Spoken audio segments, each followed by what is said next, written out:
Hello, I'm Ben. Welcome to the channel. So today we're going to talk about voting and the government in general. There was a comment on a video I made previously that said something to the effect as government is evil and we shouldn't participate at all, etc. Well, I don't disagree that government is evil, and I do think that our Congress is probably the most evil group of folks on the face of the earth. And the reason I feel that way is the forefathers thought about a lot of stuff, okay? One of the biggest misses I think that they had is they did not put term limitations on every office held inside the federal government. So by allowing that loophole, which is pretty major, what's happened is you have a Congress of people that do not want to ever leave office. They want that to be their career, and so in that they do a lot of things around bills, writing extra pages, as opposed to a bill being 20 pages long where everyone should be able to read it quickly and it address a problem that people have and then becomes a law to address that problem. All of their bills have thousands of pages, and it's done purposely so people can't read through it. And in the body of this nonsense is all these slush funds that they want American taxpayers' dollars to go to. So I do think that our government is inherently evil, in Congress in positions where there is no end to a term that someone can be in. Term limitations keep people honest, because if we weren't paying these clowns once they leave office, then they have to go back to the civilian world, which was the expectation of our country and our Continental Congress in the beginning when they were setting up our state. In the Federalist Papers, the people that are anti-federal specifically, back at the time that we were writing our Constitution and leaving England, their biggest argument was, what good is it's kind of that quote that they used in The Patriot, why trade one tyrant 3,000 miles away for 3,000 tyrants 1 mile away? And that's exactly what we've done, because we haven't limited the terms in Congress. So then let's look at the wisdom of what the Bible says from a Christian standpoint, because that's what the comment was made about. It was about a Christian standpoint that we should participate. That's actually false. The Bible has quite a few verses, and I've pulled out 12 here about the government, and these are somewhat powerful. But I'll say this before I move further.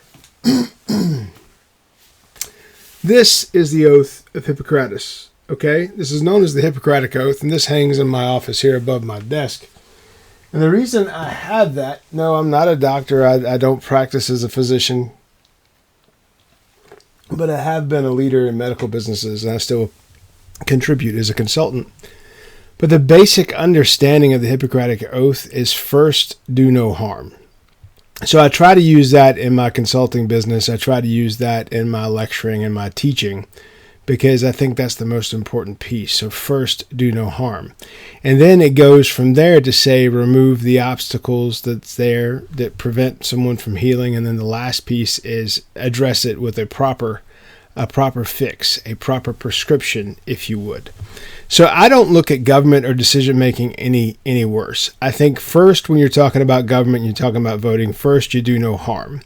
Not participating is doing harm. If you're a Christian person that believes the way that I do and believes that God is king and the Bible is the word, then you should absolutely participate in voting, because if you don't participate in voting, you're allowing the enemy to have one more chance to get ahead of us. And so that's how I view that. In the Bible, we're going to start with these 12 verses, and it should be a fairly quick video. But the first one comes from Romans 13:1. It says, "Let every soul be subject unto the higher powers, for there is no power but of God." The powers that are ordained by God. So that's saying the government there has been basically pieced together in the best options that we've selected, right, to do God's work. Proverbs 29:2 says, "When the righteous are in authority, the people rejoice, but when the wicked beareth rule, the people mourn."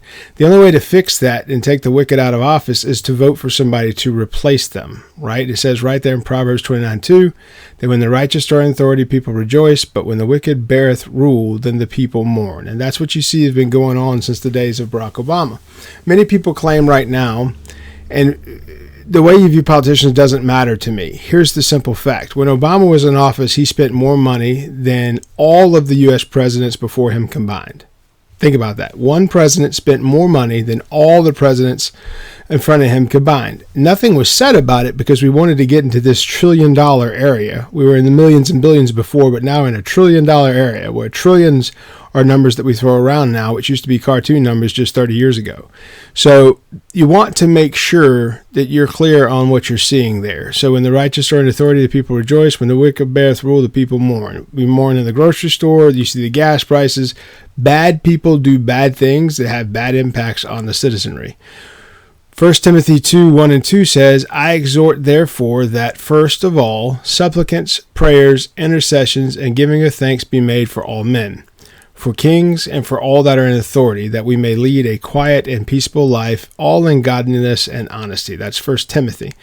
All you have to do is cut the TV on these days and see that we're not living in godliness and honesty. And frankly, the politicians can't even debate each other because they can't honestly speak for themselves in front of folks. That's evil, guys. That's evil. You got to replace that with people of good standing that have good moral character, that are godly and honest. If you're somebody that thinks you're a chameleon, but you're so dumb that you say one thing in front of one group of people and another thing in front of another group of people, that's not a chameleon. That's just being a yes man for whatever room you're in. That is not a leader, okay? Leaders need to have godliness and honesty at their and speak that, and at their back they need to have power from their own abilities and their own understanding. 1 Timothy 2:1-2 says, once again, I exhort therefore that first of all supplications, prayers, intercessions, and giving of thanks be made for all men, for kings, for that are in authority, that we may lead quiet and peaceable lives, all in godliness and honesty. Titus 3:1 says, put them in mind to be subject to principalities and powers, to obey magistrates and be ready for every good work. Psalms 22:28 says, the kingdom is the Lord's, and he is governor among the nations. So if you believe that God's in power, then your participation to put the best man in power underneath that, or woman, is what you should be doing. Daniel 2:21 says, he changeth the times and the seasons, but he removeth kings and setteth up kings. He giveth wisdom to the wise and knowledge of them that know understanding. So here's something I want to say about that.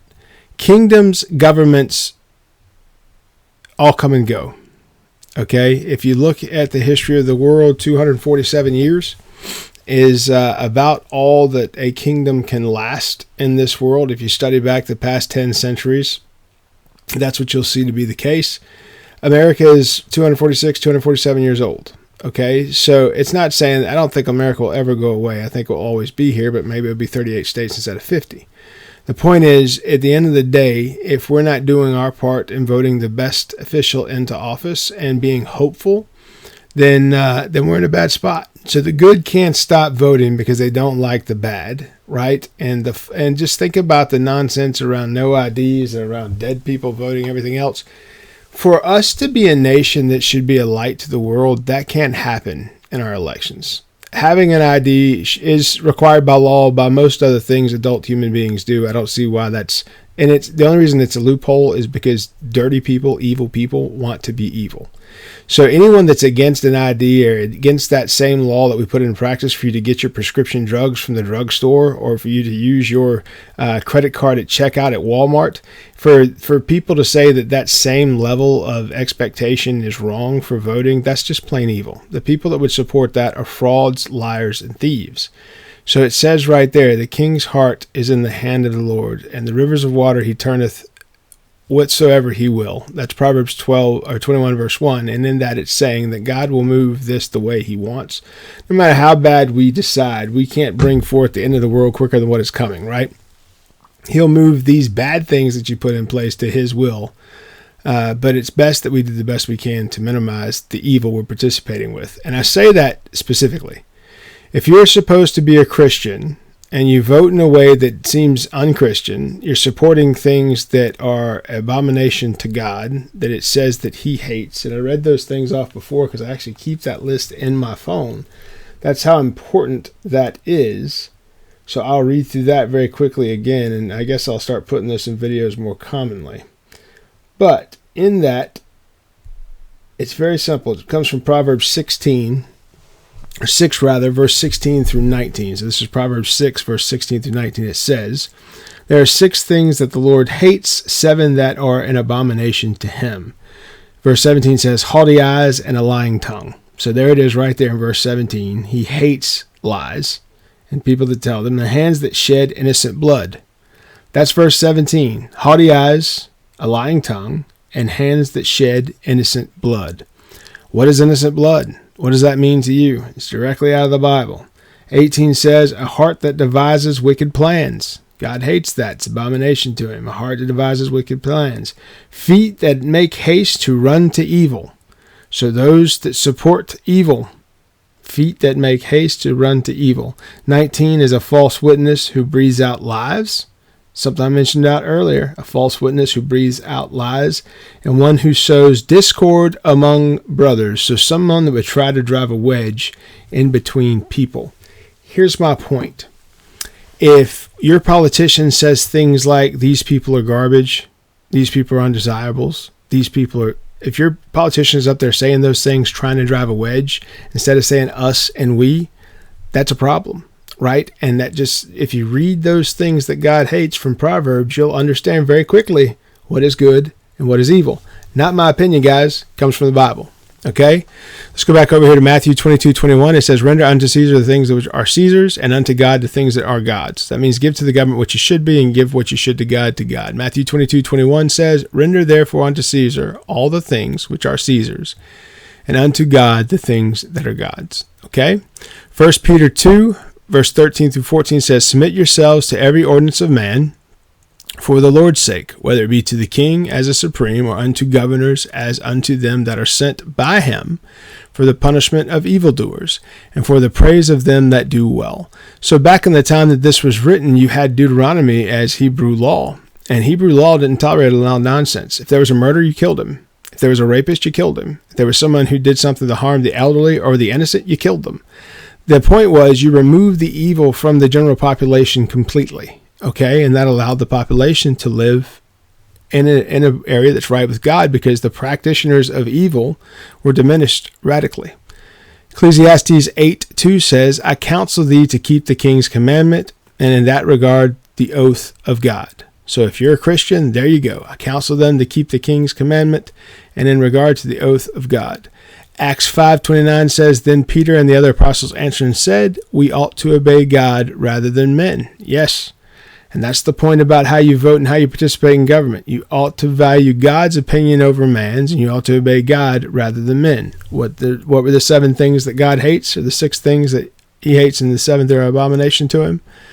Isaiah 9:6-7 says, for unto us a child is born, unto us a son is given, and the government shall be upon his shoulder.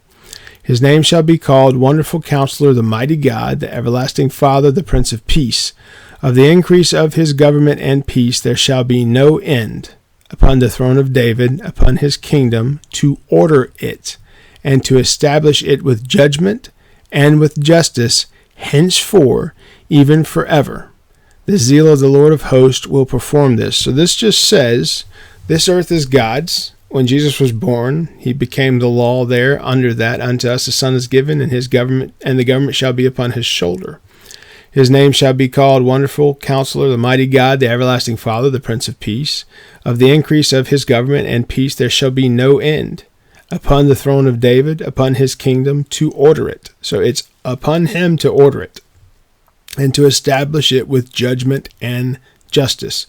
Judgment and justice are expected biblically. Even forever, the zeal of the Lord of hosts will perform this. So guys, there's 12 Bible verses about the government. There's another 3 or 4 verses about what God hates. If you are a Christian, you absolutely should be participating in government and participating in voting. The only way you improve the situation is to give your right prescription. Like the Hippocratic Oath says, first, do no harm. Second, remove the problem. And third, give the proper prescription. Of course, that's paraphrased. There's a lot of stuff to read there in the Hippocratic Oath.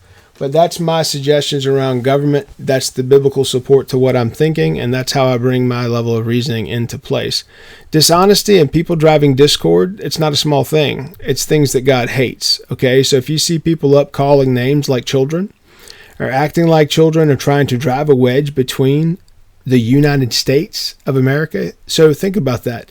The United States of America is just like a church. It's made up not of states and areas. It's made up of people, okay? Just like the Bible says the church. It's the people that matter and that are the church. In the United States of America, it's the people that matter and are this union, okay? So don't let people, especially petty, small politicians that have a small little blimp of history, let them impact your lives, let you do things that are not Christian and support things that are abomination to God. If you like subject matter such as this, please like, please subscribe, please share. I'm Ben. Be good.